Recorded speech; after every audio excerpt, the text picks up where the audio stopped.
नमस्कार। या देवी सर्वभूतेषु लक्ष्मी रूपेण संस्थिता नमस्तस्यै नमस्तस्यै नमस्तस्यै नमो नमः। हे माँ भगवती जगत जननी, आप लक्ष्मी के स्वरूप में भी इस चराचर जगत में व्याप्त हैं। मैं आपको नमस्कार करता हूँ। धन योगों के बारे में आज हम बात करते हैं। जन्म पत्री के अंदर जिसकी भी जन्म पत्री हो, अगर द्वितीय भाव में सेकंड हाउस में यदि शनि स्वराशि का हो तो अत्यधिक धनवान बनाता है। बृहस्पति यदि दूसरे भाव में किसी भी राशि का हो, इसके लिए किसी प्रकार की कोई कंडीशन नहीं है। द्वितीय भाव में चाहे वह उच्च राशि में हो, चाहे नीच राशि में हो, चाहे द्वादश जो राशियां किसी भी राशि में क्यों नहीं स्थित हो, तब भी वह जातक को धनवान बनाता है। लेकिन यहाँ ये बात याद रखने की है कि बृहस्पति अगर दूसरे भाव में नीच राशि में हो तो पारिवारिक सुख में, विवाहित जीवन आदि में दिक्कत पैदा करता है, लेकिन धन संपदा के संदर्भ में बहुत सुंदर फल देता है। इसी प्रकार दूसरे भाव में यदि सूर्य स्थित हो तो भी धनवान बनाता है। तो तीन ग्रह ऐसे हैं जिसमें सूर्य, शनि और बृहस्पति यदि द्वितीय भाव में स्थित हों तो व्यक्ति को धनवान अवश्य बनाते हैं। इसी प्रकार से अगर अष्टम भाव में शनि स्थित हो या अष्टम भाव में सूर्य स्थित हो तो भी धनवान योग बनता है। यहाँ ये बात याद रखने की है कि जब भी ये ग्रह सूर्य या शनि अष्टम में या द्वितीय भाव में नीच राशि में होते हैं तो पारिवारिक संदर्भ में कुछ न कुछ परेशानियां पैदा करते हैं, लेकिन आर्थिक रूप से संपन्नता, वैभव, यश, मान, प्रतिष्ठा, धन धान्य से युक्त आदि फल उनके बराबर रूप में हमें प्राप्त होते हैं। तो ये हमारे पास तीन ग्रहों से बनने वाले धन योग है।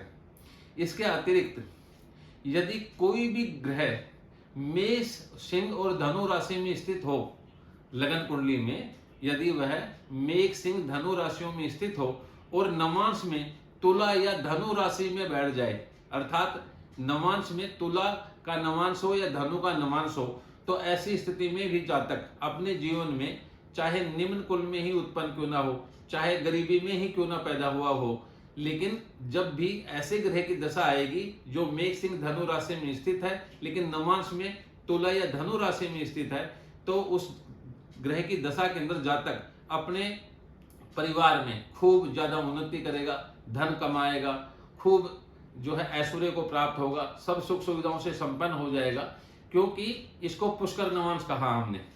तो मेष, सिंह, धनु राशि में तुला का जो नवांश है वो 20 अंश से 23 अंश 20 कला के बीच में होगा और धनु नवांश 26 अंश और 40 कला से लेकर के और 30 अंश के बीच में होगा। तो इस प्रकार से इन दो ग्रहों को, किसी भी ग्रह को देखा जा सकता है। एक और योग है जो अष्टक वर्ग पद्धति से बनता है। यदि चतुर्थ भाव से लेकर नवम भाव तक कम से कम 25 और अधिकतम 30 रेखाएं अगर व्याप्त है किसी की जन्म पत्री में, तो भी ऐसा जातक अपने जीवन में खूब धन धान्य से युक्त वैभवशाली हुआ करता है। लेकिन यह भी शर्त है कि 25 से कम रेखाएं नहीं होनी चाहिए और 30 से अधिक भी नहीं होनी चाहिए। अगर 30 से अधिक होंगी या 25 से कम होंगी तो यह नियम लागू नहीं होगा। तो चौथे भाव में, पांचवें, छठे, सातवें, आठवें और नौवें भाव में यदि अष्टक वर्ग पद्धति में, सर्वाष्टक वर्ग जिसे बोलते हैं हम, वहां देखें कि 25 से अधिक रेखाएं हैं, 25 से कम नहीं होनी चाहिए और 30 से कम रेखाएं हैं या 30 तक हैं, 30 से अधिक नहीं होनी चाहिए, तो भी ऐसा जातक अपने जीवन में खूब नेम, फेम, यश, कीर्ति, धन धान्य आदि प्राप्त करता है। कुछ और भी योग है धनदायक योगों में, जैसे पंचमेश पंचम में हो और एकादश भाव का स्वामी एकादश भाव में स्थित हो, तो यह भी एक धनदायक योग है। इसके अतिरिक्त जिनकी कुंडलियों में भी सिंह राशि में ही चंद्रमा हो और सिंह का ही नवांश में चंद्रमा हो, यानी कि चंद्रमा वर्गोत्तम हो, तो ऐसी स्थिति में भी जातक धनवान हुआ करता है, लेकिन थोड़ा सा घमंडी, जिद्दी और अड़ियल स्वभाव का होता है, जिसके कारण से पारिवारिक परिवेश में एडजस्ट करने में दिक्कत आती है, लेकिन धन धान्य से युक्त होगा और किसी प्रकार की जो है पैसों के संदर्भ में दिक्कत नहीं होती।